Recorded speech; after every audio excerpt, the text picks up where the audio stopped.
What's up, everybody, and welcome back to the Reality Kingdom. Real and reality, period. Period. Period. Period. Period. Period. Period. I'm your host, Pharaoh. We're joined by Period. Lee. Period. Ooh. I'm your host, Pharaoh. We're joined by host, Lee. How you doing? I'm doing good. I'm doing good. As you can see, we are continuing the Big Brother off-season party. Period. If you haven't checked out Diversity of Big Brother Canada, if you haven't checked out our what else did we do, y'all? I forgot. Casting Big Brother Canada All Stars, babe. Go check her out. It'll be linked. Pharaoh linked them. Okay. You see how you just do what I say, y'all? Sing, Michelle. It's hilarious. So as you see by the motherfucking side, we will be ranking the Big Brother Canada seasons in light of the new, hopefully, All Stars. Better be All Stars. Better be second chances. Better be something with returnees in it. Returning people from these seasons. And no new person, no new cast. I've never thought I would ask for this. No. No, for real. We just don't need it. We honestly, we don't. We don't. It's 11 seasons, the 10th full essential year. Mm-hmm. It's time. It's time. It's time for an All Stars. It's time. And if it's not All Stars, who's in the writers' room? Like, honestly, who's in the producers' room? Because couldn't have been Arissa. Arissa would have knew. Arissa knew. And that's why I have hope. Because she knows what to say. She got her ear to the streets. Arissa keep her ear to the streets. Mm-hmm. And streets say it should be All Stars. The streets are saying All Stars. The streets are saying second chances. The streets are not saying new cast. We don't want to see them. We don't. Sorry.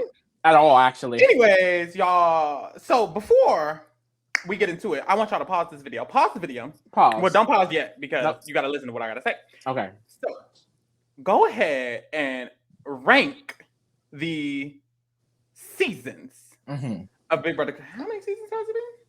10. Oh. Hello, we're on Big Brother Canada 11. Oh, okay. Ooh. Oh, I got so scared. Rank the 10 seasons. One, what's your favorite? What's your least favorite? Put it in the comments. We did include 8. She will be in this ranking, even though some of the girls don't know her. I don't even know her. So go They ahead. don't even know her. And rate them. You don't have to rank 8. I don't care. Put them in the comments because I want to see. I want to see your opinion. 8 was a season. So let's hop right into this motherfucker. Oh, how are you doing? Let's hop right into this. I'm gonna start off with our number 10 seasons, aka the worst season of BB Canada. No shade, but that's is that what we're saying? That last is the worst season. I mean, it's not the best. It's not a season, so Big Brother Canada season 8. Now, all you know about this season mainly is racism and COVID. That's all. That's literally all. I was like, that's all I think about when this season happened. So this season aired right in 2020. So for the girls who don't know, well, the girls should know. There was a global pandemic in 2020 called Miss 19, Miss Rona. And it started in the beginning of 2020. Yeah. And of course, BB Canada starts towards the beginning of 2020. So basically, they were in the middle of the season when it starts getting crazy, when the world was shutting down country by country. They even, I saw a video today, they had told them over the producers, like, yeah, y'all, Canada is shut down. Okay, like, she's no longer open. We don't know about y'all yet. But then they dropped the bomb that they had to motherfucking go to. That they had to go. And that's the thing. It might have been the best for this season. So this season was advertised as like supersized. It was supposed to be the longest season yet. It was supposed to be the It Girl. It was supposed to be big. Glad they didn't do it. Because it wasn't going to be long considering Miss COVID. Considering a lot. Because so we start off the season, basically during the season, y'all. The first person who's going to get evicted quits. Apparently, he feels like everybody's going to vote him out. He quits. His name is Nico. I don't know him. It starts off bad. It starts off real bad, y'all. Starts off bad. After that, we get one regular week. And then after that regular week, apparently, Jamar, here comes the, racist. I don't know what word to use. There were certain thoughts about Jamar because Jamar was, quotations, threatening other house guests. He was doubted. He was not. Threatening other house guests. Jamar gets evicted. And Jamar gets ejected. Removed, yeah. removed from the game. This is week 3. We already got 1 quitter, 1 removed. And then basically Canada was like, wait a minute. It wasn't given that was the right decision. So I need y'all to do something about that. So the something they did was remove Kyle, who was the racist at hand.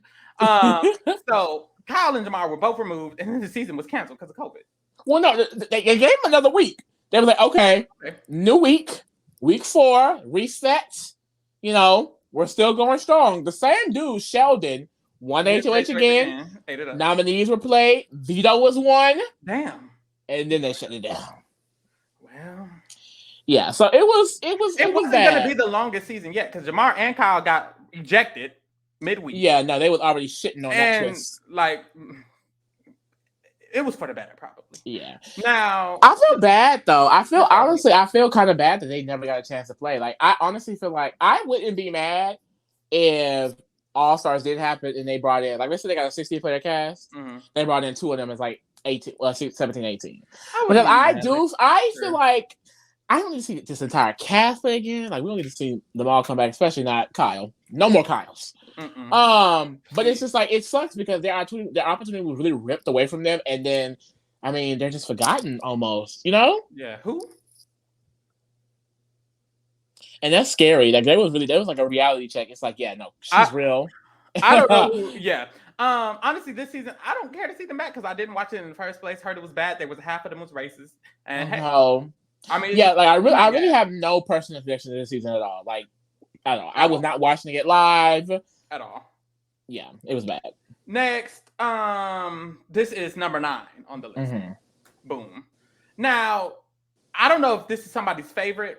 Season 4, but it's not my favorite. And I thought this is not one of my other preseason whatever. Like, what is this?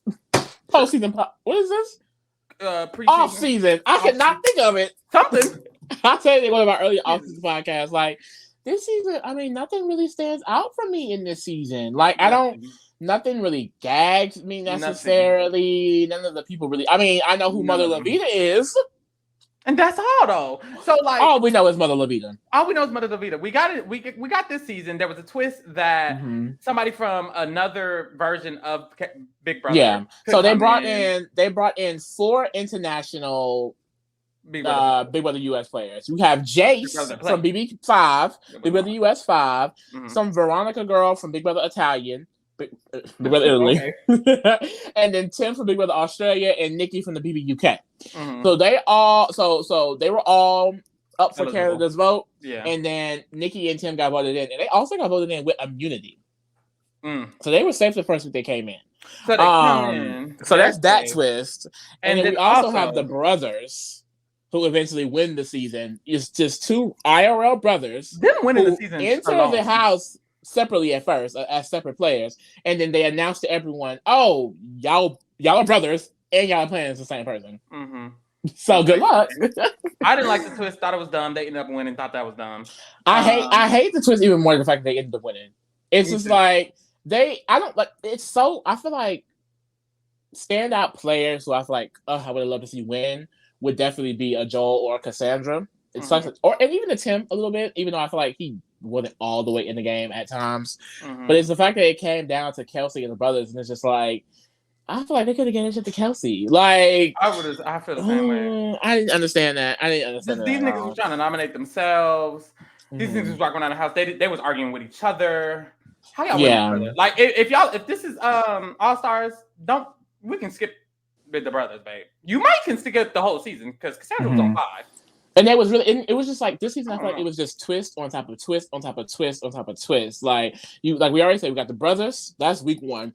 Week 2, you have international players entering with safety, and then you have in week 4 a fake double eviction where Kelsey was eliminated in round 1, Levita was eliminated in round 2.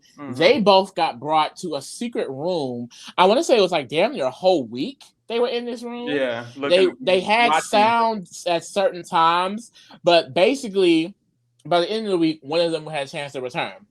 So Kelsey ended up getting unanimously voted back into the game, but it's just like, well, damn, like she had so much more information, and she even utilized the information to take out one of the more dominant players at the time, Mitch. Yeah. It's like Big Brother Canada, and this is what is annoying about BB for me sometimes. Their twists really can overpower their seasons because they're just like to go. The final two was two twists. It was the brothers twist and Kelsey returning twist. Like we got a final two of two twisted ass.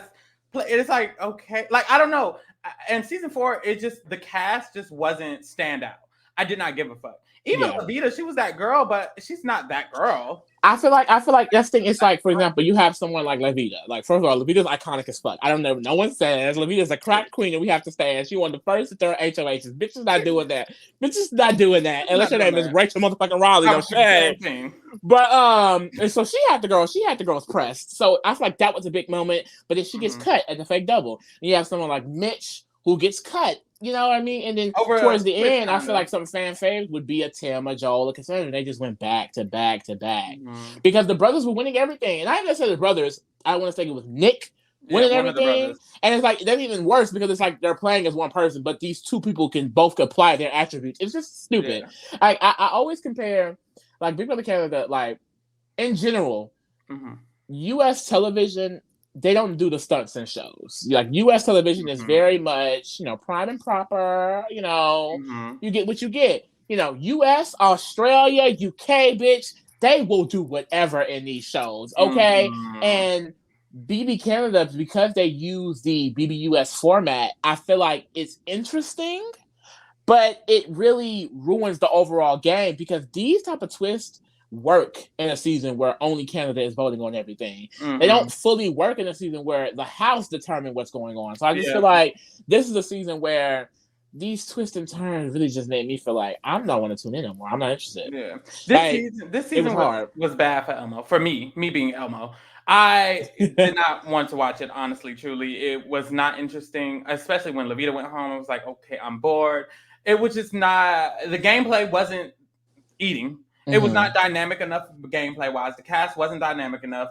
The twist sucked. I hated the brothers twist. I hated it. I would rather them have been two individual players than be the same player. Or even if they were like, I don't know. I would have rather them had to vote together, maybe had to do something together. But for them to have to be literally just one person, but it's two of them, it's like, that's stupid. We're saying the winner of the season was the brothers. That's dumb. That's not a name. Like, I don't know. It's just stupid. It's like a clown. This season, for me, it was like... Clown noise. Yes. Like, this season was just like... I see that for this season a lot. Like, and I feel like the biggest, like, I feel like a lot of people, they latched on to, like, Tim, and a lot of people also like Nikki. Rest in peace. Shout out to Nikki. Mother. Because of their performance and their likability. Nikki, essentially, she was voted in because she was on the UK version, someone that talked shit. She was gonna cuss you out. She was gonna go crazy in the game, and she brought that to BB Canada. But it's just like that works in the season where I feel like there's no strategy. It doesn't work in BB Canada because Nikki had no strategy at all, really. No. You have Tim, who had potential, was a great social player, but then he had power. Like, for example, in week 5, he won HOH, and he, like Marty in BB Can 10, used gummy bears to decide who he wanted to nominate. He ended up nominating Dallas. Dallas ended up going home that week because Dallas was like, I don't care. Like, I'm not picking the gummy bear. I don't give a fuck. Like, this is stupid.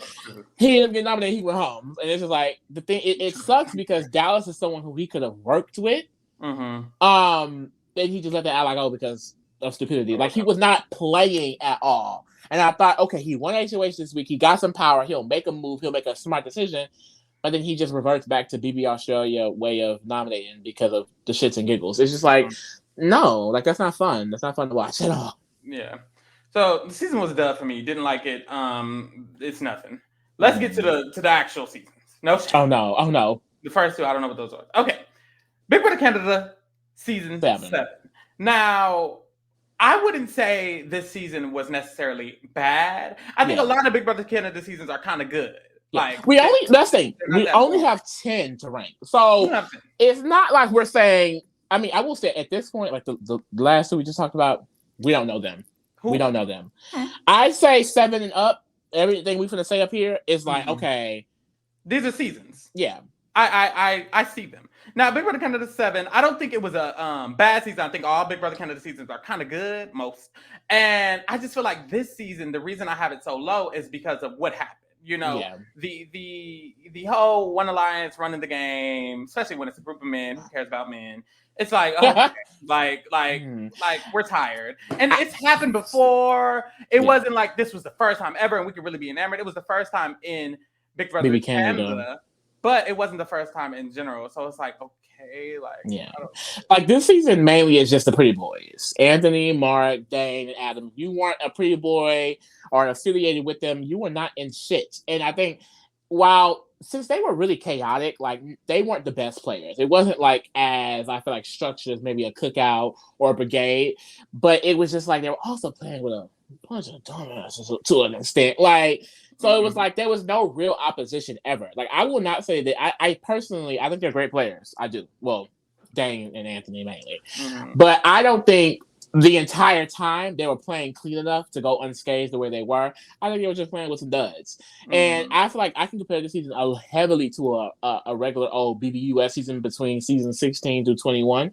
Just because of, like you said, I mean, it's been done. The PLC going home early, the Male Alliance running the game, all the women going home and not trusting each other. It's like, okay. And it's, I think, I will say similar to BB Camp 4 in a way, not a lot of standout personalities personally for me.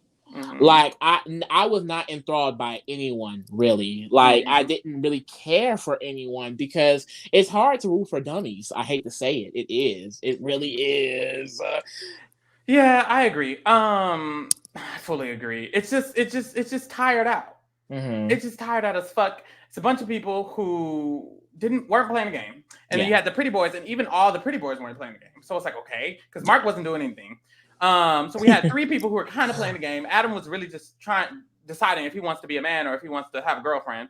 And it's like, okay. And then we have Anthony and Dane, who were very, very strong players. And I was going to say, I will say, from Dane and Anthony alone, this is probably some of the best strategy we've ever seen in Big Brother Canada, like to this day. Yeah. Well, Kevin up there with them. So it's like I would say, kind of, they started the Pantheon of BB Canada in a way, I would say. Like, I think, like, strategically, Anthony and Dane are very powerful players. And I don't think, Netta's up there as well. Mothers. The mothers. I like it's a different level for the mothers. Yeah. But when it comes to, like, the men, definitely. I agree. And I think that helps the season a little bit. I think that's why I wouldn't put it like last, other than me being totally bored, me feeling like throughout the season, nothing was really ever going to change. There was no like wavering of power dynamics. The only power dynamics we had were within the pretty boys of who had more people. And that's slightly interesting. But overall, it's like there's elements to a season that you need, and you kind of need an opposition. This season didn't have one. And I feel like that's very important to determining like a good Big Brother season. Even if the opposition is a bunch of scragglers, I'd rather that than everybody kind of just be in the same group of people being just, you can go next, and then you can go next. It just isn't enjoyable. And I think because they're men, that was less likable for me. Because there's times where I can like this type of season where it's a bunch of people, like BB23, when it was the Cookout, Loki eating them up. I liked that because it was more of a dynamic within the group. I feel like since it was only 4 of them, well, really 3. It was really only 3 of them. Doing anything, really. And they were all kind of doing anything. I wouldn't necessarily say Adam is a good player, me personally. So it was really just 2. It was just, it wasn't. And I feel like they tried to like throw in things I felt like to really switch it up. Like, it's crazy that this is the first season where the HOH cannot play in veto, but there's also the season where one alliance won damn near every competition in the game. It's like, okay, like that twisted me shit. Because it went Adam and Dane, damn near the whole season. Yeah. So it's also on the sense of they were in power, but they were also they were in power and doing well in the game, but that's mainly because they just kept winning competitions. And it's like, that's not really fun to watch. It's like BB16 Derek gameplay of like, well, everyone who I'm with is winning the competition, so of course I'm going to stay safe. You know, very ABC strategy. It works, but it's just like, it's not the funnest to watch. It really just isn't. Yeah. The one pro about the season was we did get the first non-binary player with Kira. So that's good. They were adding diversity pretty early, so that was cute. Yeah. And they had that's the thing, and this is like one of the international things. They had someone get voted in week 2 in Corey, who came and did nothing. You'll see that throughout. Canada's votes.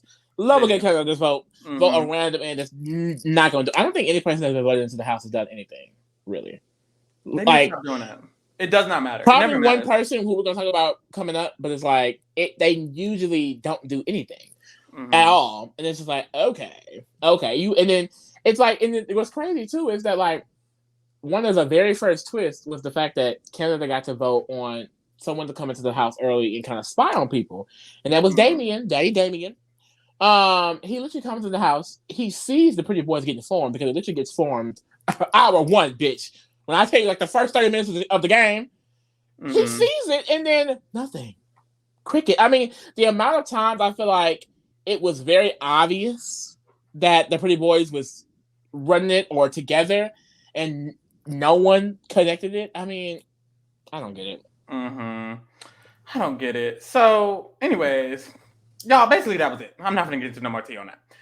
Next, we have, what is this? Number 8? 10, 9, 8. No, that was 8. Number 7 on the list. Yeah, together. 3. Now, Big Brother Canada 3. I would still say this isn't like, I wouldn't consider, no shade, good. Like, I would say 7 and 3 for me are like, okay. I personally feel like at this point of the list, like, these are all like good seasons. Like, these, like, I don't really have many, I want to say, overall complaints on what I did while watching, because I remember, like, just to get pointers on this video, I was going through season 3. I was like, season 3 had, I feel like, a lot of good moments. I feel like honestly this cast was pretty dynamic in their gameplay.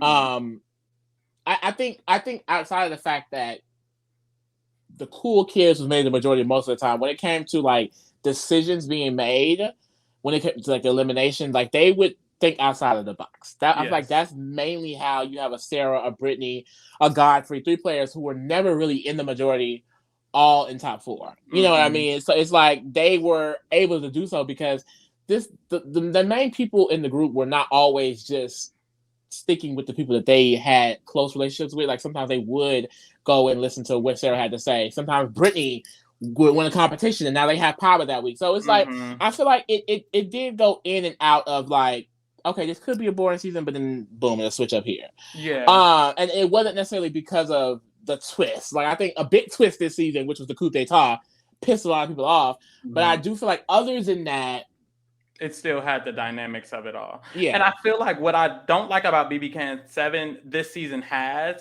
which is like an opposition in a way. Like it has Brittany and Sarah. You know, not Brittany, Sarah, Cindy. I mean, Cindy and Neha. And even at the beginning when we had the whole Cindy and Neha getting exposed, Neha getting out. Even that is like dynamic in itself because Neha is a very well-known character. Yeah, oh my God, that stressed me the fuck out. Because she basically this situation is saves herself. This whole situation is crazy. This whole situation is crazy as hell. Because basically, this is how it went down. So the girls, I think it was Neha, Cindy, I know Sarah was in there. I want to say Brittany was in there, but basically they talking about, okay, who they want to go home, who they think are the targets. Like they're basically playing out the whole goddamn game in final 2. And they're in the main room of the HOH and Kevin is in the bathroom listening to it all. So this week, the people nominated was Brittany and Kevin. So he had this tea while on the block. So as soon as he gets this information, he spreads it to the entire house. The girls, Neha, Cindy, Sarah, the girls were out. They were not trusted. It was over for them. It was over for him. Kevin went and won that veto. They backdoored Sarah, Cindy, and Cindy went the fuck home. And then he won the next instant eviction, which was in week 3. For the girls who don't know, an instant eviction is a week with no veto. So very instant, bitch. So he won the next HOH, and he is forced to nominate within seconds of winning. So basically, he immediately nominates Brittany and Neha. So he speaks to Neha after nominating Neha, and she's like, "Oh, is it before? Was it right after?" It was right after he nominated, but everybody didn't know. He went into the dining room and nominated immediately. He came out. Neha literally convinces the man not to put her up. It's Kevin is so easily convinced. So easily convinced, actually. What the hell? Anyway, but yeah. He puts up Neha anyway. Well, he has no choice. He's already made the decision. She goes up and she goes home because there's no veto. There's no real week. And she just, boom, she just goes. So it's just like, like moments like that is like, and then Sydney comes back though, because then Sydney comes back this season. She eats it up. She gets into a new majority alliance with the couples. She takes out her damn near couple. She gets into the Showman's alliance when she comes back, but then she also cultivates his entire elimination. Her Showman's because the last thing, it was a lot of dumbass shit going on that week, because when she came back, basically the head of the couple alliance, Zach, he won HOH and veto, and Zach's A1 day one was Jordan.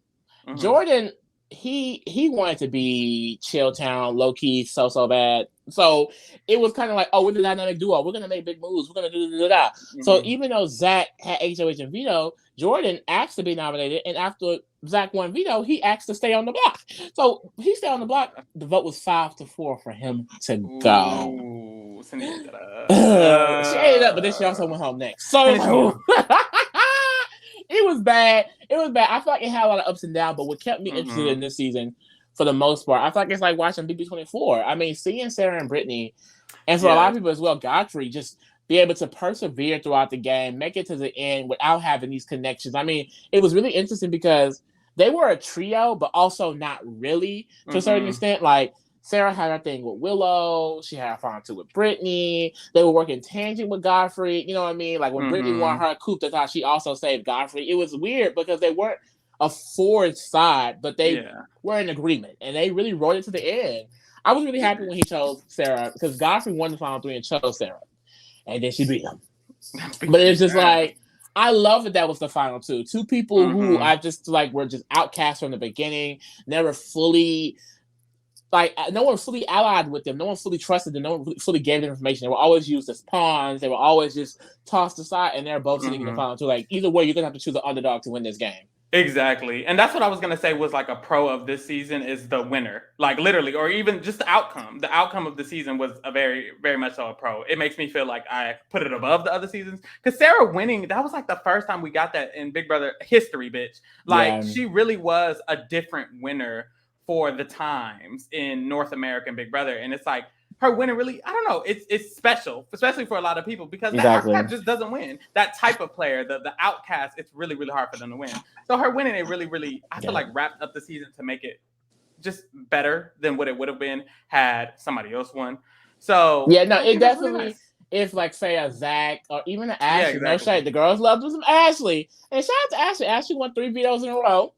I think one of the first women to ever do that, actually. So it's just like, she ate that up, but it's like, we didn't want that. Popular girl, pretty blonde hair. We didn't need that. We didn't need that. We did not. We got Sarah and we needed it. Period. This is also the first season of a triple eviction. Yes. Which is, the girls don't know, triple eviction in BB Canada works as if one person wins, he nominates 3 people, a veto is played, and then the house votes to save one person. I hate vote to save. Yeah, vote to save it makes it pretty interesting. But I thought it was a cute twist. This is the introduction of it, the first introduction. I did not like the people who went home, because let's think, this is the first induction of the triple eviction, and my sister Brittany had the HOH, so I didn't give a good goddamn. She kind of fucked up because she ended up getting out Kevin, but she also got out Willow, who was Sarah's closest ally. But it's like, she fucked up, but also not really, because Brittany did not like Willow because she was Sarah's closest ally. Period. So Brittany was also kind of like, Willow can go, and I'll have Sarah to myself. Period. Exactly. I ate that up. That's the thing. It was a lot of good outcomes, but I didn't like the twist. I'm not a fan of the triple. I also am not a fan of the coup d'etat, which also happened this season. Exactly. And I'm not a fan of the twist, but it helped. But that's the thing. I'm not the type of person who just, if the twist is in my favor, I like it. I don't care what the twist does. I don't care if the twist saves my mom. I don't like the twist. And I wasn't a fan of the twist. That was the reason that I didn't really like this season. That was another reason I didn't really like this season. And there's a reason why a lot of people dislike the season, and I can 100% understand that. I feel like just for me, and I want to say I'm not the type of person either, but at the same time, I know I am just a little bit. Like, if the twist favor is my fave, shit, it's a good twist. Because at the end of the day, I mean, I can't sit up here and say Sarah would have won without that coup. Sarah would not have won the game without that coup. Very unlikely she would have won without that coup. But I don't know. I feel like, especially, like I said, I've said this in a previous podcast too. At the time, I feel like that win was just needed. not even for Big Brother Canada, just Big Brother in general. Because so many times we watch the people we are not rooting for a win. I mean, even this season, I mean, I like Sarah, but when it comes to Godfrey, Brittany, and Sarah was you know, it's like I still didn't get fully what I want, but at least it's someone who I have been rooting for. I have been wanting to win. I haven't gotten that until we don't ever get that. That would became 3. I didn't get that again until BB24. So it's like literally, and I didn't get it before that. Literally, ever. I didn't get it before that at all. So it's like this never happened. So that's why this season will always be special for me because I feel like team I wanted to won at the end of the day because Sarah winning for me was a win for Godfrey. It was a win for Sydney. It was a win for Brittany. It was a win for Neha. Exactly. It was for all the girls. Johnny. It was a win for, it was a win for everybody. So yeah, exactly. Loved it. Honestly, I feel like she could be a little bit higher, but when we're ranking the mother seasons, you know. Hey. Oops. What is this? Are we in the top 5? No, this is 6. Number 6, y'all. Number 6, y'all.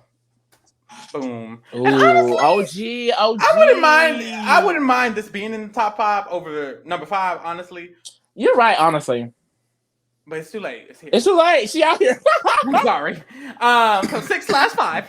We have season 1, the OG season, the motherfucking mother season. I think this was a great kickoff to Big Brother. Great kickoff. I think, and this thing, I feel like nostalgia alone makes me want to put nostalgia it on. Alone. I think the same thing. The fact that this was the first season and it was this good, I feel like wow. Like they ate this up. It was a great dynamic cast. The twists were not too in your face. I feel like I don't think they were as affecting the game as some other seasons, like we just talked about with the Coop bitch. Yeah, you know, it was pretty cute. It was really good. It was really good for a first season. This was the best house. I don't care what no one says because Big Brother Canada. Y'all, unpopular opinion, real quick. I don't like the Big Brother Canada houses like that. They just too big. I'm not a fan. I'm a minimalist person. I love the BBUS house. I love it. I think it's the perfect size for the perfect size cast. It's enough room to get. If you want drama to get started, you can get drama started. I feel like the game, it can just be more active. I feel like even though BB Canada, it's active. But it's like sloppy activeness, in my opinion. It's just like all over the place. And honestly, I had a theory that probably got something to do with the goddamn house. You don't know shit. Everybody over there. You know, and I didn't realize because I really recently just started watching C's on BB Canada. So it's like, no, like so many times you will be in the room isolated, and there's for like a long ass 16 people in the house. Like nowhere else but in BB Canada where you could be in the house with 16 people and still get a long time. That shouldn't be possible. A good amount of time, bitch. Because BB Canada, they have not only is the house huge, they have secret rooms. Like they have duck off areas. People could not see. You could go to the house and not see somebody all day. That don't really happen in BBUS. No, because the house is so small, and that's all I don't like. But I love the BB one house because I just like it wasn't as gaudy. Like the lights wasn't as bright. It wasn't. It was more like a house. I don't need too much. And BB Can 2. I feel like BB Can 2 was like that too. BB Can 3 is when they started the extravagant, the BB Can Odyssey, the BB Can Grand, the BB Can. It hurts my head. It's too much going on, girl. It's just too much going on. Too many colors. They do a lot.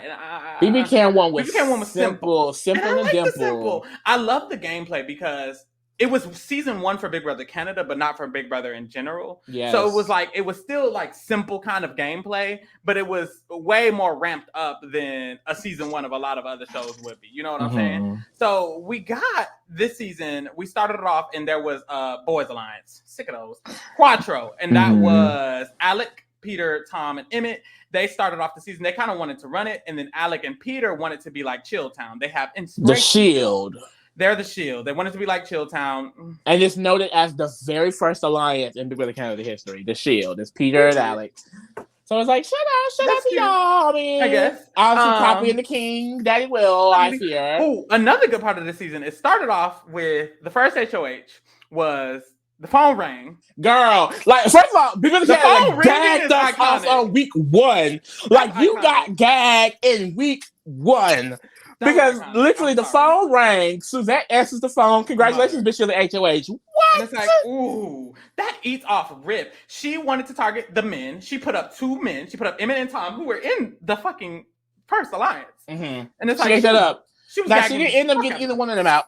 Because 1-1 veto and Kat was doing a lot. So she was doing a lot. And it's like, that's okay, but still, it started off very, very good because Suzette took that shot. Like, well, she attempted to take that shot at the men, and it's like they were gonna run the house. So I remember another big Suzette moment. It's just so crazy, and this is where I feel like Big Brother Canada showed me they're gonna do what they need to do to keep their girls in the game because in week 3. A man, his name is Tom. He won HOH. They don't shit about him. Don't ask me who he is for real.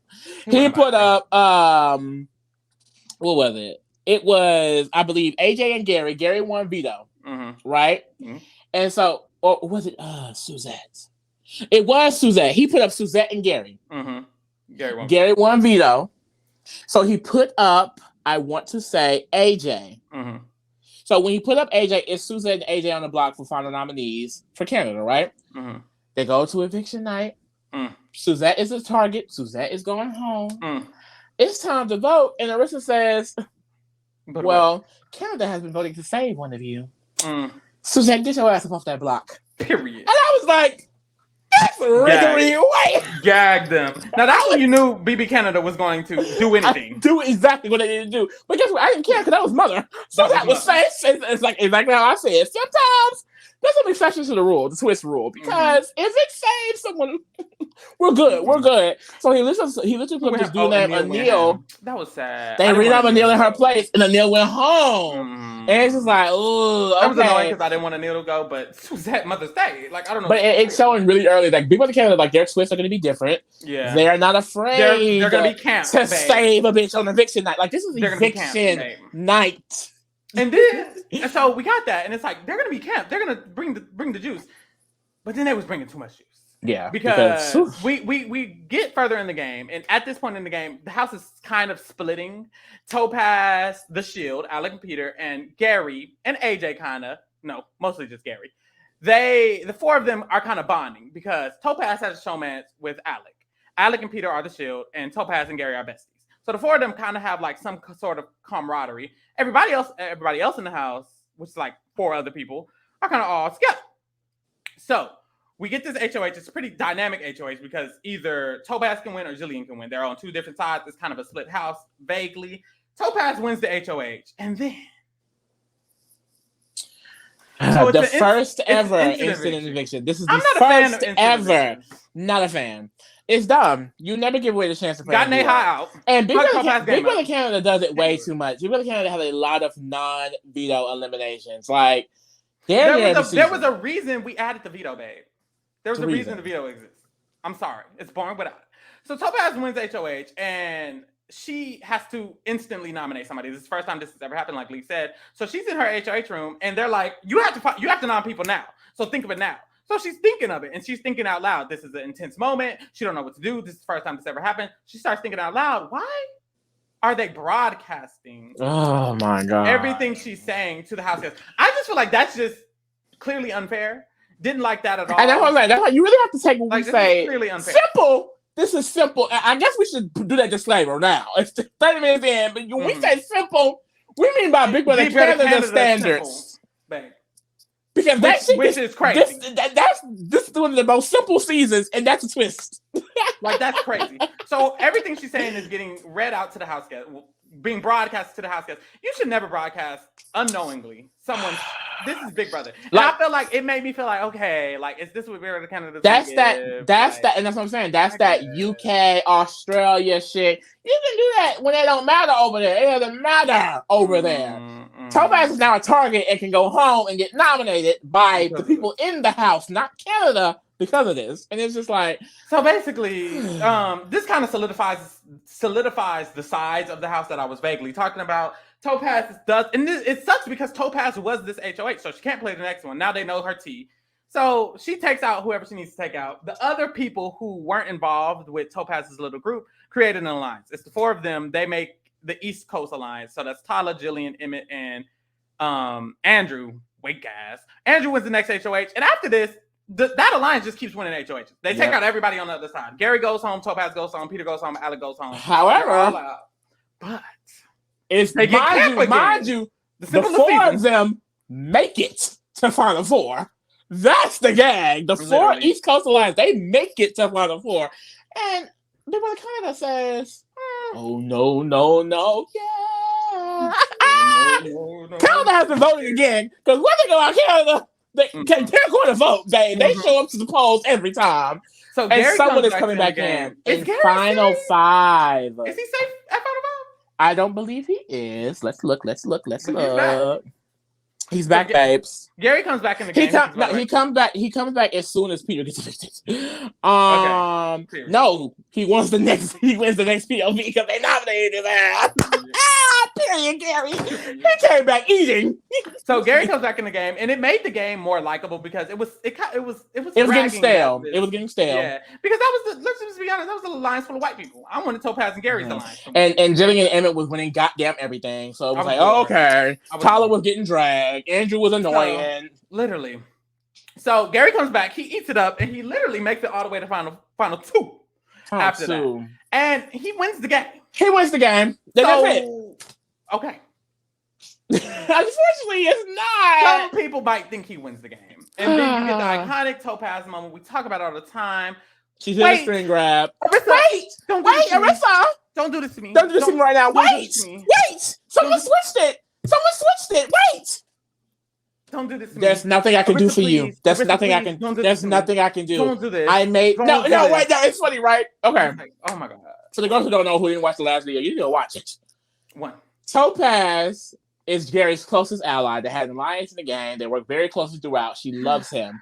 She says, literally, when Arissa asks, like, when they go and vote and they say a little thing, she says, my vote is 100%. What does she say? 100% finalized. 100%. And it's just like 0%. Was it? 50%. So they're reading the votes, and they read Topaz's vote as a vote for Jillian. And Gary's face is shook, and Topaz is his too. She's like, wait. And then Arissa says, I made it. Arissa sighs hard, y'all. Go rewatch that video. Very Arissa clear. says, I think that when Arissa saw the vote, she was like, this bitch did not mean this dumbass bitch. Like, she knew.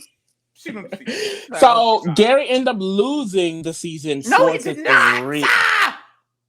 So allegedly, Jillian wins. I'm bored. Next, that was a good season. It was overall. Bullshit. I think it was terrible ending. Great. Honestly, I wish it was 5 instead of 6. We kind of fucked up, Loki. But hey, we move. This is what we have as 5, which should be 6, Loki. Switch these two. Boom. BB Can 10. Look at the cast. I'm like, definitely should be 5. Definitely should. No, 6. Damn. Look at the cast. Like, they're not as iconic as season 1. This should definitely be 6. I feel like this was still a good season, but I think good is all. It also could be considered good because of no shade recency bias. I'm not gonna lie. I was thinking that's probably why we had it above 1. 1 was so long ago. Season 10 was literally the most recent season. Yesterday. Now, let's just get into it. So, I think personally, I like this season a lot. I mean, and that's what I'm saying. I really have to separate my bias out of this really, really hard because I'm gonna automatically have a strong feeling towards the BIPOC season moving forward, just because there is more diversity in the season. So that's one thing about the season. The cast alone, the cast being so diverse, puts it automatically 50% of people in the seasons. Exactly.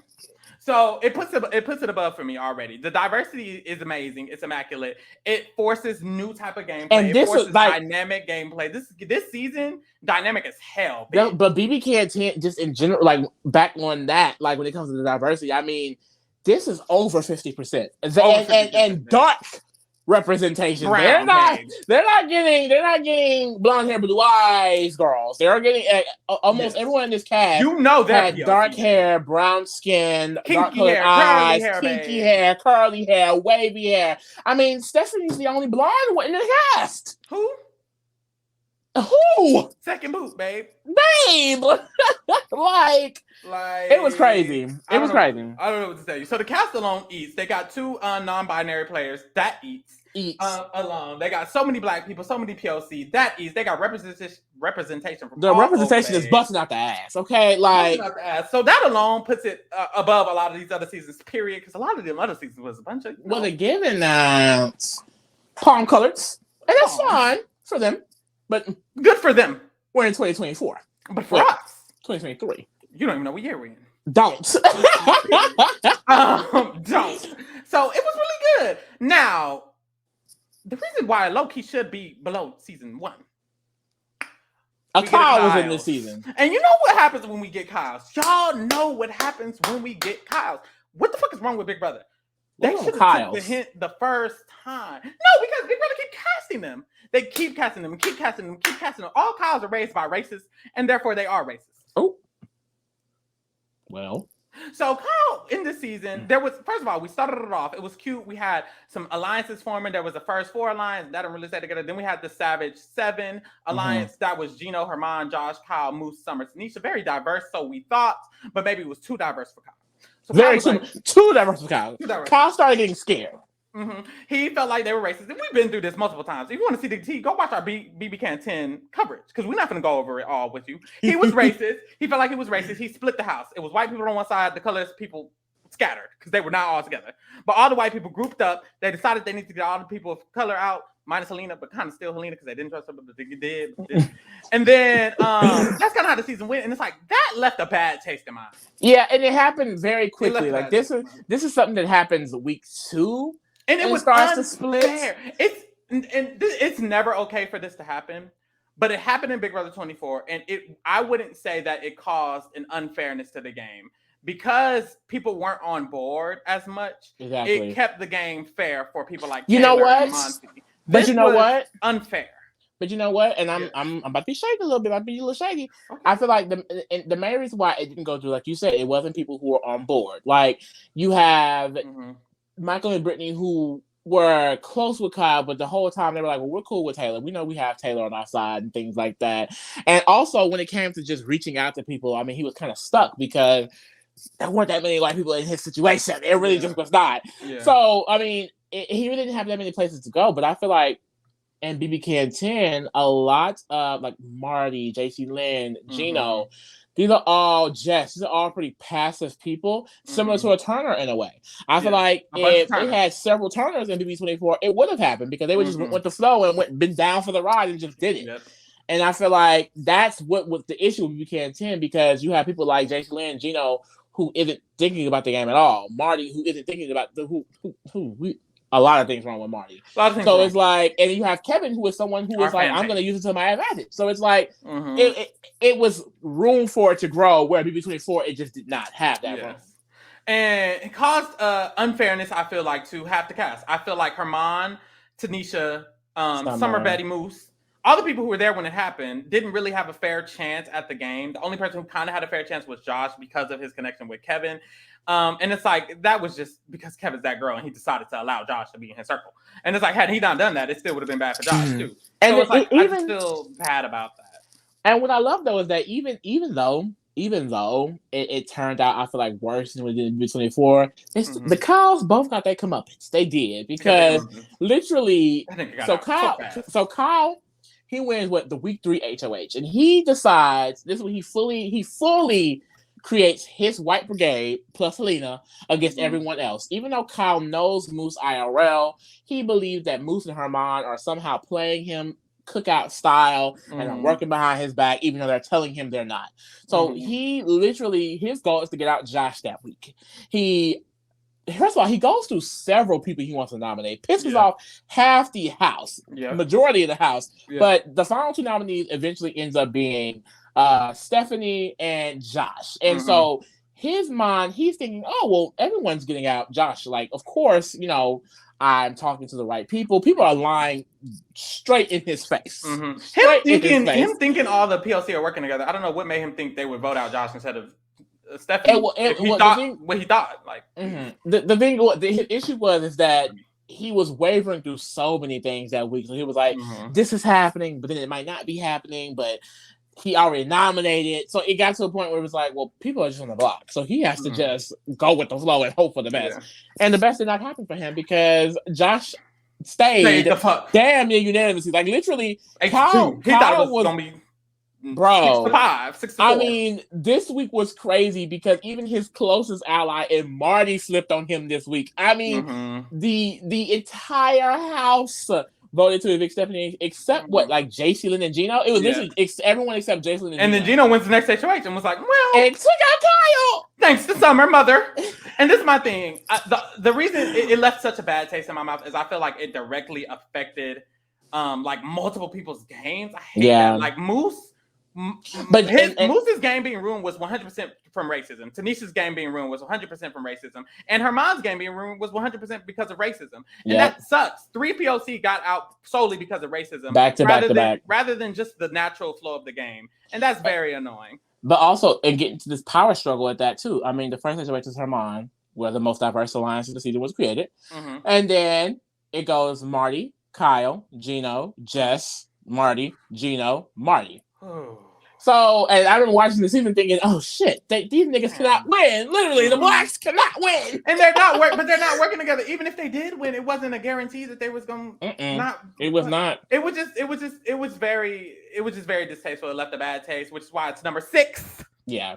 It's number 6. Switch it, babes. I think this is, I mean, it just had a lot. They just had so many big moments. I mean, the blind side on Stephanie. I mean, the house was gagged. Tanisha the entire too. Exactly, but the entire house was literally on the same page in that vote, but they didn't even know. They were gagging each other. Everyone was shook. And then the exact next week, you have Gino taking out his closest ally and Kyle, and then like you said, the Tanisha week, and then right after Tanisha week, we have the double eviction, which is the chain of safety, which I feel like is definitely the most iconic part of the season because we were stressed. We were so stressed. So stressful. We're like, is Josh gonna say Betty or is Josh? So basically, are they gonna say? We kind of switch it up this season. They're like, for the double eviction, we're gonna do a safety chain. So bring that back. They're gonna do an HOH style competition. Whoever wins, they're gonna start the safety chain. So Moose won. And it went exactly how it needed to go. I think it went Herman chose Josh chose Betty chose Summer chose Kevin chose Helena chose Marty. Yep, and then I hate that. And then Jess, who just was being racist. Gino and J.C. Lynn were on the block, and I was like, okay, I'm cool with this. We're eating it up. J.C. Lynn mothered down Loki in one veto. I'm not gonna lie. J.C. Lynn has some moments, I will say. I just feel like there was a lot of good moments. And then overall, Kevin running the game. That was one of the most impressive gameplay in Big Brother Canada history, period. And Big Brother history, damn near. Like, that was very, very impressive. And I think that brings the season up a lot for me, which is probably kind of why I lean towards a 5. That and the cast. Maybe because, in the moments, it made me lean towards top 5. You know what? If y'all because that's the thing. Even after Tanisha thing, we after Tanisha goes home, we get the Jess thing, which is a great high, and then we go on the low a little bit because we go Herman out, we go Moose out, and then we have in week 8 Marty. Stupidly, Marty initially nominates Betty and Josh because he got the same color as him. Oh my god. Betty wins veto. The target babe wins veto, and by the hand of gummy bears, Marty nominates one of his closest allies in the game, and Gino. Next is Josh, and once again, like the blockbuster he is, Josh stayed. And Gino was out, babe. So it's like, okay. It had dynamic moments, and then, even down to Betty flipping Josh at the end. But that's all for to get into because that happened, and then it like the back and forth of it because that happened, and then Josh wins the triple. And this is what I feel about this triple. It was dreadful to watch, but honestly, when it comes to like experience, this was one of the most interesting. Tuned in. I was tuned in. This season in general, I was very, very tuned into. I feel like because it was by POC, I'm automatically gonna be tuned in. But this, I was more tuned in than BB Can 9 because BB Can 9 was kind of like, are y'all playing the game? No shade. But this one, I was very tuned in strategic wise, so it was interesting. I feel I really liked it. After the triple. What's her name? Betty gets nominated by Josh, which is crazy. And I love this whole portion of the game. It's like I got to root for Betty. And we say towards the end, you know, like Betty had this big moment where she convinces Josh to flip on Kevin, who had been running him this entire game. And then you see the power struggle between Kevin flipping him back and turning on Betty at the end. I mean, even that moment, the moment where Josh cuts his closest ally and takes Kevin. I mean, this is how blindside after blindside. So maybe she is 5.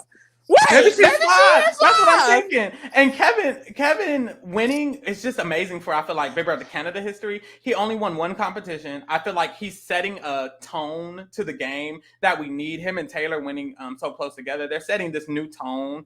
And I like this new tone. I love it. I love it. That's the thing.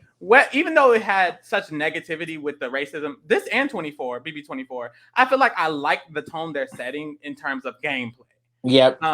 And I'll leave. But that's the thing, and I'll say on this with this season, like even with the thing that happened with the race, it's like Josh could have won if he wasn't dumb, or Betty could have won. Like either way, we definitely could have gotten the black winner if Kevin wasn't one of the best players of all time. Like basically, literally.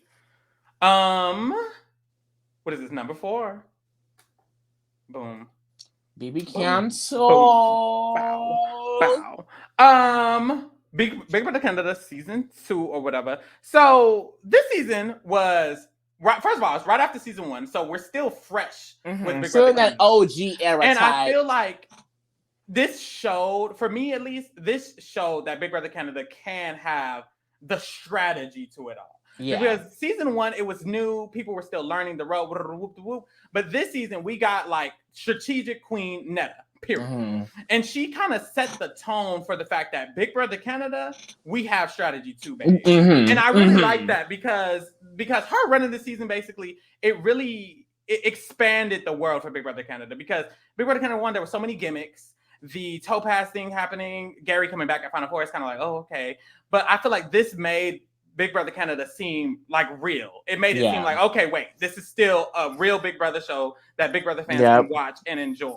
Because Netta was getting compared to like, damn, exactly. Like this is when it became. I feel like people can view it on the same level as a Big Brother US season, rather than just being a goofy ass shit. So I really, really like that. They kept up with their. We are an international season, and we're gonna have twists like an international season. Because if you're a visual learner, we have people up on the screen. We've been having people up on the screen, but we have 3 people to the side because this season.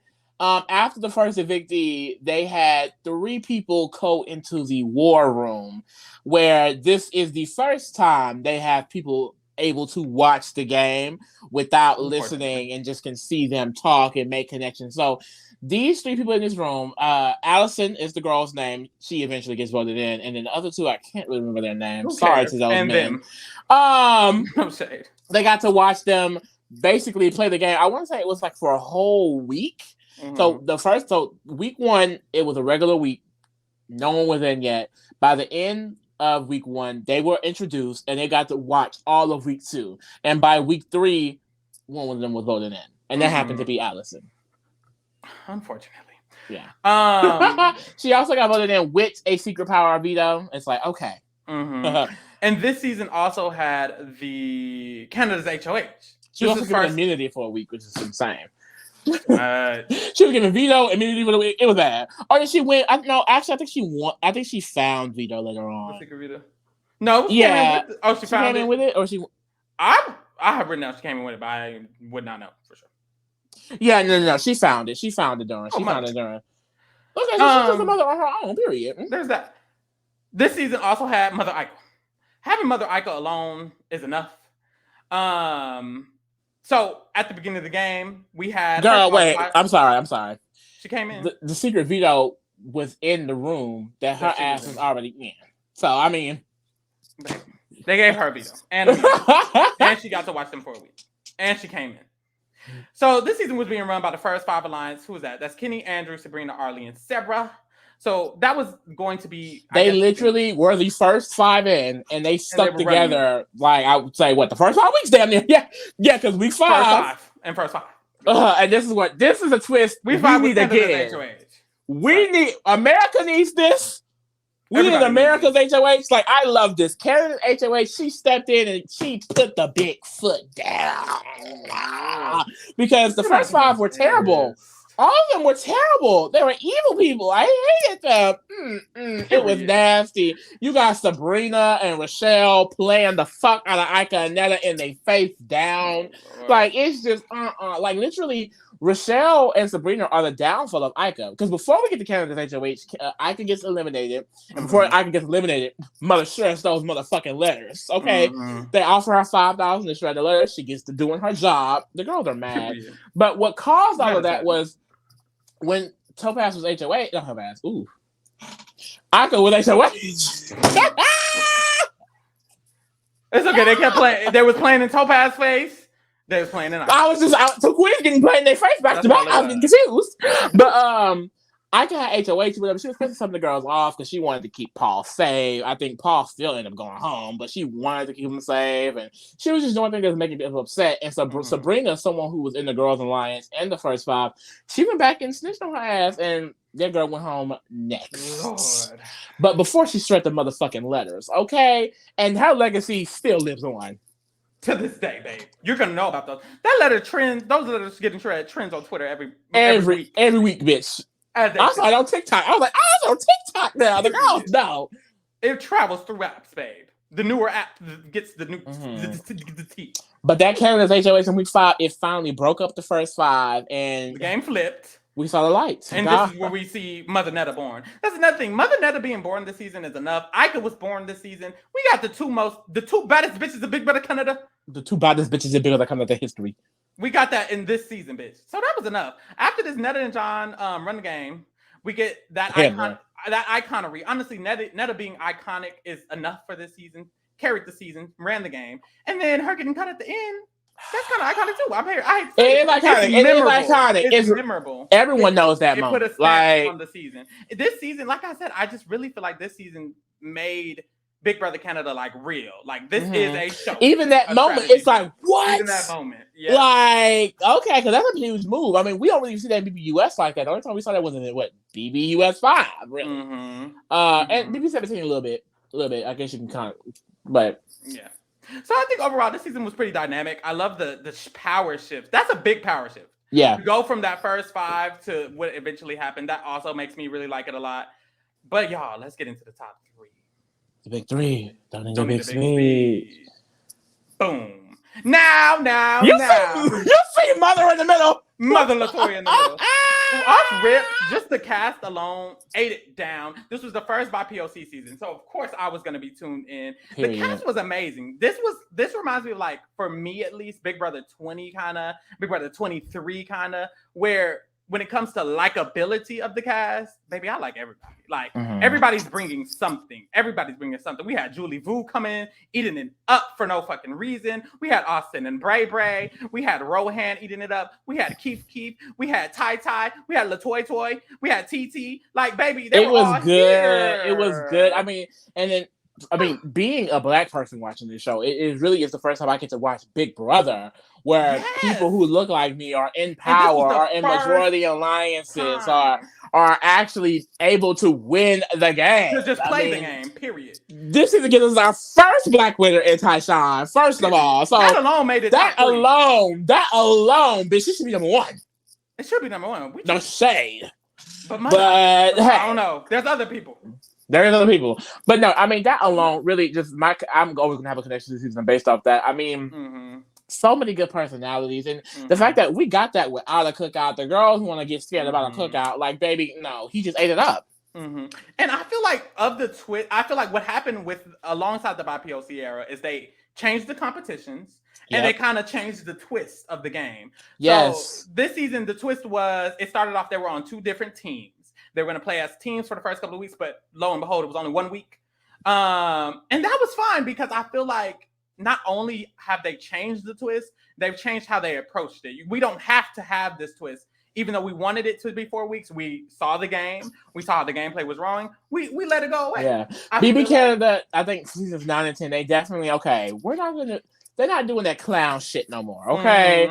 This is a real game. This is a real show. And I like that a lot. That made me like this season a lot. We got the alliance of the Sunsetters. And that was the majority alliance starting off in the game. I feel like another thing about this season is it kind of made me feel more like Big Brother US in the terms of the alliance structure. I feel like every other Big Brother Canada alliance structure, it's like, this ain't a real alliance. This is going to break up. And they always break up. The Sunsetters didn't, well, they did break up. But it was in a different way. I feel like in the past with Big Brother Canada Alliance, it's kind of like, I mean, y'all are only alliances for arbitrary reasons.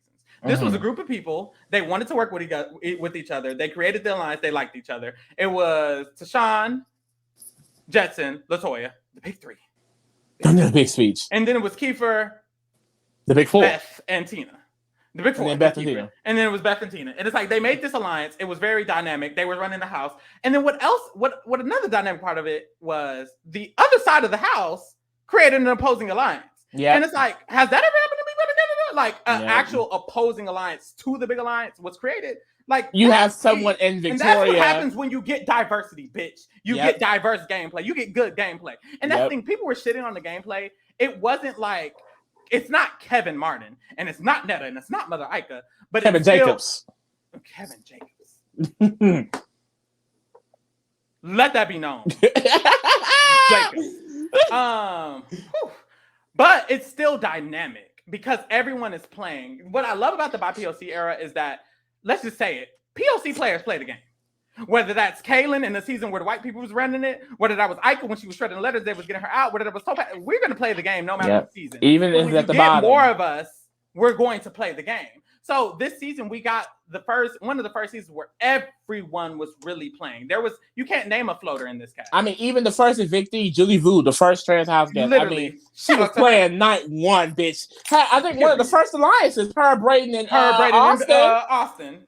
Like everyone, you can't name a floater in this season. You can't, and that doesn't apply to any other season in Big Brother. A Big Brother. You got a player in Victoria who is literally trying to break into the majority alliance. Mad that they won't accept her, so she takes out one of their members and then goes and still joins it. She literally flips on him, flips back. Just you know what's crazy?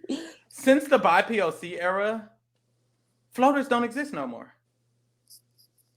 I'm thinking like BB Cannon 9, BB 23, and BB Cannon 10 and BB 24. I cannot name a floater in the comments. Maybe Alyssa, BB 24. Yeah, that's the most you can say. She was in an alliance. 3 alliances that she was in 3 alliances. Like that's thing. You can say Stephanie, BB Cannon 10, but she was also in an alliance. And she was playing the game, and she literally had a whole like strategic argument before when she was getting nominated. Yeah, she was like, "Let's bring." It's like even the least. Maybe that's Love how it's 2 blonde women. Stop getting those. We don't. The next person I was gonna say is JC Lynn. You can't say JC Lynn. That's a comp queen. I was gonna say, but don't win them comp. It's like you get the first of all, the white people. No shade. But you get these one-off people who are like, you're kind of here, but they're still involved. I think this new diversity forces involvement, like because inclusion. Because it's so diverse, the white players can't just sit there and be idle, and then everybody else is already just playing the game. So it forces involvement. And although Alyssa still sat there and was being idle, what a dummy. But anyways, like that's a terrible play right there. But anyways, for the most part, you have to be involved. You're not going to win this game if you're just sitting there. And now they're getting people who want to win the game. They didn't just change casting in terms of race. They also changed casting in terms of type of player because of the race. Because they cast around the cast. So when they cast, like let's say the first people to cast was LaToya and Victoria, they're casting the people around their personality. So they end up getting a bunch of people who are going to play the game. When in the past, they would cast a bunch of the same people. They would cast 3 Kyles and 2 JC Lincolns. And then 5 Beths. And it's like, I don't know. They just would cast the same person over and over again. So it allowed people to just be calm in where they are, comfortable in their skin. But anyways, I feel like overall this season was great. Like Lee said, Tashawn was literally the winner. The final 2 was 2 black people. We had a black gay man. A black gay man in final 2. Tashawn won. That was enough for me. It was great. Had a lot of good moments too because I remember. What gagged me was the fake double eviction. It was similar to BB Cam 4. You have Jetson being eliminated and Tara being eliminated, and it's Jetson versus Tara in a comeback competition. And y'all, Tara ate that nigga up. Ate him up. Tara's the oldest, I think one of the oldest women in the house. Yeah. Not winning competitions like that up until that point. Jetson, he has the body, he has the fit, he's younger. He won comp. So everyone, of course, Jared's gonna just whoop our ass. No. This was after Jetson was nominated with Beth, won the veto, and was convinced to not use the veto on himself, and got voted the fuck out. Yep. And that that was Tara's HOH. On Tara's HOH. And this was the plan was executed by Kiefer, who was just backdoored, but wasn't. Because he survived the backdoor, convinced them not to get him out, and stayed. So there was a lot of dynamicness when it came to the gameplay. That's the thing. The gameplay wasn't good necessarily, but the game was dynamic. Tyshawn turning on his throuple and not giving a fuck about turning on the throuple, being a ice queen. Love her. Literally. Damn. Got them out. Won the game. Love it. So then Kiefer's the first Canada's fave. I mean, a lot of good moments. A lot of good moments. Victoria being a crack queen the whole entire time. I mean, love to see it.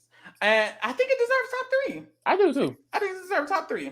Now, top 2 though. Top 2. Now, this next one for me, maybe a little high. For Lee, maybe a little not. We could have made some changes. I love her. No, honestly, I wouldn't know where to put her. I didn't watch it all the way through. But I have watched the beginning, and honestly, I don't dislike that thing. It's good. So let me tell y'all, I'm watching Big Brother Canada and I heard the edit was terrible. I can see that the edit was terrible. But even with the bad edit, I can just tell the gameplay. There's everyone. Similar to BB 9, almost everyone is playing the game. Everyone is involved in some way. Even if we have like people not really eating it up, everyone's involved. And those are the best types of seasons when everyone is playing, everyone is involved. There's dynamic gameplay. And this was one of those seasons. Off rip, we have, and that's the thing, it's not ABC structure either. I like the seasons where the structure is malleable, it's movable, moving parts. And this was one of those seasons for sure. And I think that's what really puts it high for a lot of people. Yeah. Is that there was just so many. There were factions of the game. It wasn't like this majority here, this majority here. You have Paris, Maddie, and Will. You have Dayla. You have Erica and Johnny. You have Alejandra and Olivia. You got Hamza, Andrew, and them. It's like there were people everywhere. It was so many voting blocks on who's with who and who's maneuvering over who. And then once you get into the jury phase where it's mainly just the Dayla, Paris, and then Alejandra and Olivia, it's like in Johnny, it gets really interesting because you have these people who are all playing the game, who like each other but not really, and now they all have to go against each other. Yeah. So and it gets really, really interesting. I feel like one of the biggest downfalls was seeing Erica go home and the way it happened. So basically, there was another Canada saves, very similar to Suzette's and BB Can one, where Canada was voting the entire week, and they saved Ryan on eviction night. Erica, who was the actual Canada's favorite player of the season, ended up getting put up because Kayla was like, well, if I got to put up another person, it's going to be Erica, the one I wanted to go home anyway. So Erica goes home, and it really, really sucks for her, and that messes up Johnny. And it shifts the season very dramatically. It shifts the season a lot because who knows what would have happened if Erica had stayed. Erica could have been in jury. Dayla would not have kept. Dayla would not have just been winning. Erica could have been in jury because Johnny won one of those HOHs. He did. It wouldn't have just been Derek Kayla because Erica can win comps. Yep, very much so, which is why she was a threat. So had that not happened, it really could have added even a bigger level of the game. It could have made the game even more iconic. And it's so annoying because all of that. Because what's annoying is that one was annoying. They gave Canada the chance. You can use it this week or save it for next week, right? They decided to use it this week, and they saved Ryan. After Canada did this big bullshit edit on Ryan. Like, Ryan is not someone to necessarily be, oh, yeah, I love Ryan. Yeah. But that edit, like I said, it had me in tears. They saved him. Erica goes home. The next week, Ryan goes home any fucking way. He should have went home that week. But anyway. But he goes home next to Johnny, who convinces 3 sides of the house to keep him in the game. So it's like this season had moments, baby. But it pisses me off is that someone like that moment from Johnny does not get shown, does not get edited correctly at all. Johnny is damn near dead from the edit. I don't know if Johnny saw someone, I don't know what he saw in that set.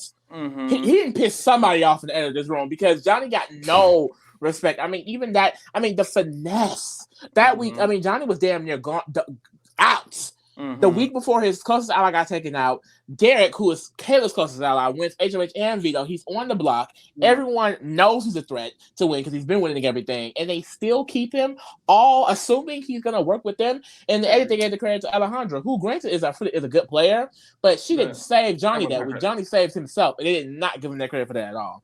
The edit was bad, and that's another thing. We can't put season 6-1 with the edit being that bad. Honestly, I would be okay with season 6 being at 3 because watching it without it being live or me knowing what was happening week by week, it wasn't as enjoyable as I feel like these other seasons have been. But the gameplay was still there, even like the HOHs, because I was watching and I was like, oh, okay, it's probably just gonna be the same group of people. You know, it's kind of a group of people kind of working together, like the Red Room. The Red Room kind of had some type of, you know, energy when it came to the game, them leading the game. But they wasn't even winning the HOHs. Yeah. Ryan was winning HOH. I was like, how is Ryan HOH? Ham's the one after that. I was like, how is he HOH? Like, what was happening? It was very dynamic with who was winning the competition. Mm-hmm. And I think that kind of helped create the season, made the season into this kind of dynamic thing because the Red Room Alliance couldn't get leverage above each other because they weren't winning the HOHs at first. It was the kind of outsider stragglers. So it's like, we're all just here being good players, not going home, and then we made it to jury, and then it got very, very dynamic. I think overall it was really, really good season though. This season the women, the women were running. Yes, I was just going to say a lot of people this season could come back. Even like Orion, like people like Ryan. Like, I would love to see a lot of people play again. Olivia, Alejandra, Johnny, Erica. People love Hamza. People love Erica. Hamza. People love Ryan. Like this is a good little Kayla and Paris.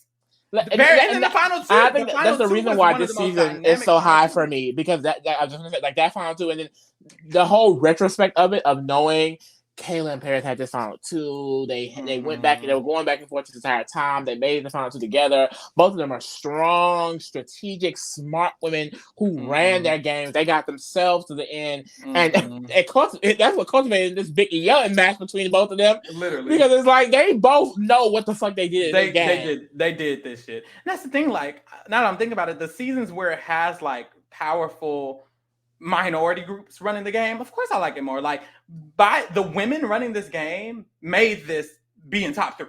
Yeah, that BB Can 9, it being a bunch of women running the game. Shout out to Johnny. Shout out to Johnny. The fuck? The girls in the game. Okay. Period. Bitch. It just made this season really it for me. Now y'all. And this is the thing, like, we finna get to number 1. Y'all should know what number 1 is by process of elimination. Now, this is the thing. I feel like we're hoping for an all-star season. And that's kind of what makes this number 1 for me, is that it's the closest thing we've got. Boom. Now. That's the thing. We started off the season and we Mother in the middle. I love the icon again. Because LaToya was in the middle. Much of the mother. We get 8 returnees. That alone, boom, iconic. Because the difference between returnees in BBUS and BB Canada is in BBUS, who gives a fuck? Yeah. In BB Canada, we want so bad to see these people play again because Big one, they'll do it. Returnees are like 2, they're likable. In Big Brother US, the returnees are Cody Calfior, no Shake. But you know, people who played the game kind of boring. They were just running the game. Like we're not pressed to see someone that dominated the game so well play again. Exactly. We're pressed to see Ika, who went home second, come back and get a chance. We're pressed to see Netta, who got cut at final 3. Gary, who damn near won. Cassandra, you know, I think we wanted to this season is so good, and it sucks because I'll get the kind of bad things out of the way. I think what I hated is the only negative thing is that, I mean, half the cast is basically irrelevant because they didn't do shit, and that makes me feel iffy about having that number 1. Yeah, I'm gonna say that one now. It's only number 1 because of Ika. Point blank, motherfucker. Period. It's literally the dynamic gameplay calls from Ika and Netta too. I'm not even gonna lie, but the returnees. I mean, the dynamic that they had. I mean, this pre-jury. Very interesting. I mean, this pre-jury was nasty. And then you have the jury phase where Ika is the most dynamic, strategic and it's force like open. It's out in the open. It's like Vanessa. It's like Ika was like Vanessa times 10. It was like Vanessa on steroids. It was crazy. It was like, and I loved every minute of it. Like, I just think it was a controlled chaos this entire season. This season is number 1 because of Ika, period. literally, like Lee said, the control chaos, it literally eats it up. I think it's just a good season in general because sometimes what happens is we've never gotten half the cast in Big Brother be returnees. Yeah. In Big Brother US, it's always like 4 or 3. And in a situation where it's 4, it's just like, it just feels lackluster. Yeah. Because it was 8 of them, it wasn't that only 4 people are playing the game and no one else isn't. It was 8 people are at least playing the game. That's still a lot of people. That's kind of the same as every other. And then we still had Dimitri involved. Yeah. Dre was still involved. Even Dylan. Karen was involved. William was involved. Yeah. So they had their involvement. I just think when it comes to, I hate, and this is why I'm also not a fan of fan versus fave seasons of Survivor. Fully, like, because I hate that half the cast is just like, what are you doing here? And any situation where half the cast is people that you've known before, and half the cast isn't, those people are just not going to do shit. Yeah. You know what I mean? But that's the thing. Micronesia, Survivor Micronesia is a lot of people's favorite season because you have Sari, you have Poverty, you have these main girls who are still making it that interesting. I feel like BB Can 5 is similar in that way of like, they're not doing shit, but you have Ika, you have none of these people who we do love, and they are playing to the best of their ability. I don't know. It's just great. And when I say it's Ika for me, it's like, I don't know, like that's what he means. Coming into this game and making her bitch. I mean, after getting her face played in on BB Can, like her legacy was, I'm the girl that shred letters. I'm the girl that you might get into it with. You know what I mean? They really played in her face. You know what I mean? And she came and she became the strategic mastermind. I mean, I get known as one of the best BB Can players of all times to this day. The queen, and you know who she is, and because it's like no one. Like the way this game was played will never be repeated, just because it was Ika that did it, and I think that's what makes it so great. Vanessa. I think similar to Vanessa, and I'd also say similar to I feel like a Taylor, the person who is dictating. I feel like the majority of what's happening in the game. If they are so unique and they're so dynamic, then I think that just corresponds to the entire season. Expands to the season. I feel like another positive thing about this season is that it was before the BIPOC era, but there was still a lot of POC in this season. Yes. Part of the reason that Ika was able to do what she was doing because of the diversity. Like Dre being here, Cindy is a POC, Ika is a POC, Netta is, Cassandra is, Gary is. Baby, that's a lot for it to be pre the era. Like, had it been post the era, it would have just been 2 replacements being black. And it's like, okay, boom. Like 2 other people being black. And it's like, boom. Yeah. That eats. I really like that aspect of it. I felt like there wasn't like game jarring twist that I didn't like. I felt like the twists were kind of simple. They had the backwards week, which got Gary out. Backwards week is interesting. It's similar to I didn't hate it. I hated that it got out Gary. I wouldn't mind if it happened again though. It reminds me of the chain of safety. Like it's not necessarily affecting what could happen in the game. It's just like, okay, this is different. You know, I just think it's different. It's better than being a bad twist, in my opinion. So I feel like that was fine. Another twist they gave, like I said, Big Brother Canada, they're gonna rig for the mothers because, and they knew what they was doing with this twist. Basically, Canada was voting on who they wanted to get safety to the jury. Everyone was eligible, but who's gonna win it if not on a return? Were eligible. So Netta ended up winning it. She had safety all the way into the jury, which didn't do much, honestly. Well, it got her to the jury.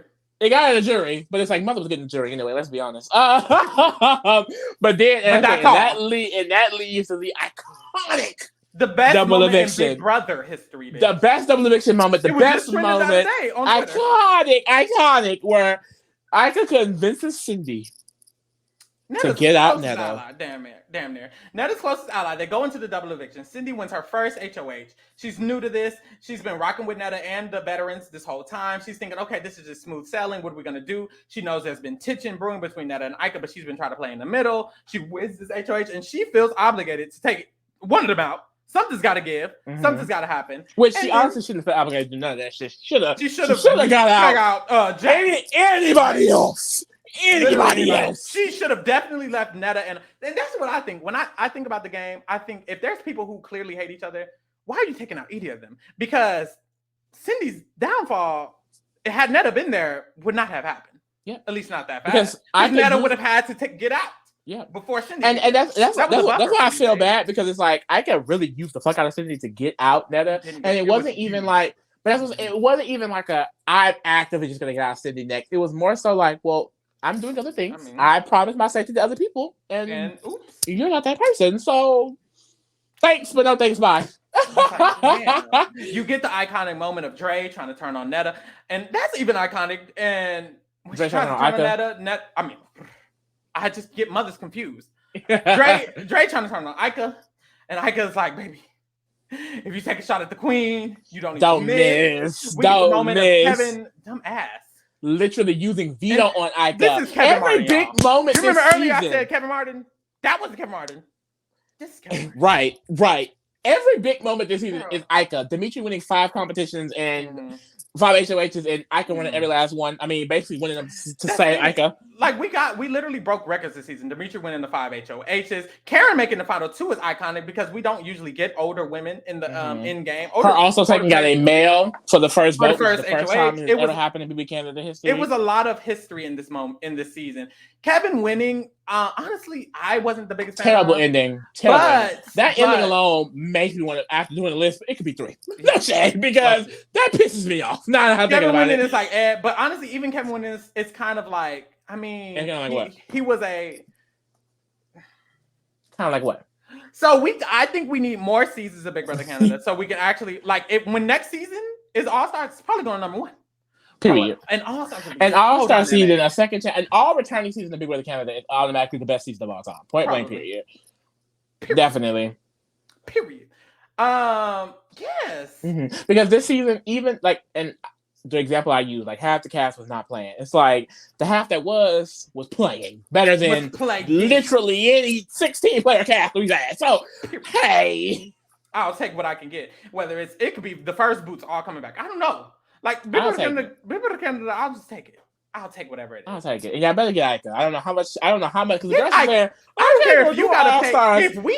If you need your fans, if you need to start a GoFundMe. Mm-hmm. I don't care if you need to give Ika's Arissa salary, bitch. Give her the money and put her on All Stars. Period. Y'all can literally put nobody in the house but Ika, and I will watch. Literally. I don't need the All Stars. I need Ika. Stars. Ika Stars. BB Can 11. Ika. That's the twist. Period. What's the twist, Ika? I would take it. Not only will I take it, I would love it. I would cherish it. Love it. Like my child. Love it. So this is what I can tell y'all. 1, it better be fucking All Stars. It better be All Stars. If it's not All Stars, it better be Second Chances.